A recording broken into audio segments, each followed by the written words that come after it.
एकदम मलाईदार आणि क्रीमी टेक्स्चर असलेली व्हॅनिला आईस्क्रीम, तीही फक्त 2 कप दुधापासून. तर त्यासाठी इथे आपण घेणार आहोत फक्त 2 कप दूध. तेही एखाद्या पसरट भांड्यामध्ये घालून घ्यायचं आहे आणि गॅस ऑन करायचा.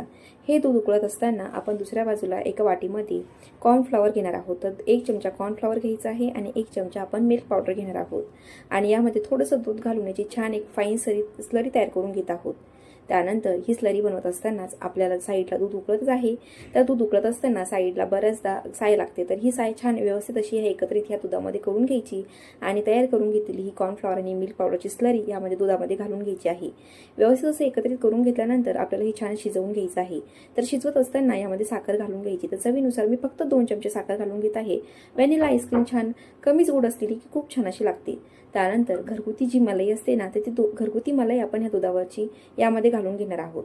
त्यामुळे काय होतं ना, एकदम क्रीमी टेक्स्चरही येतं आणि मलाई घातल्यामुळे आईस्क्रीम पण छान अशी लागते. तर आपण आता हे छान व्यवस्थित असं शिजवत आहोत. शिजवल्यानंतर आपल्याला ते गॅस बंद करायचं आहे आणि हे दूध छान थंडगार असं करून घ्यायचं आहे. पूर्णपणे थंड झाल्यानंतर तर तुम्ही बघितलं ना, तर हे दूध छान असं घट्टसर असं तुम्हाला दिसते. त्यानंतर थंड झाल्यानंतर आपल्याला यामध्ये घालायचं आहे व्हॅनिला एसेन्स. तर हे सर्व छान असं एकत्रित करून घ्या व त्यानंतर आपण मिक्सरच्या जारमध्ये तयार करून घेतलेले हे आईस्क्रीमचं बॅटर जे आहे ना, ते घालून घेणार आहोत आणि छान असं मिक्सरमध्ये फिरवून घेणार आहोत, जेणेकरून एकदम मऊसर आणि क्रीमी असलेली ते आपल्याला व्हॅनिला आईस्क्रीमचं टेक्स्चर जे आहे ना, ते इथे मिळून जाते.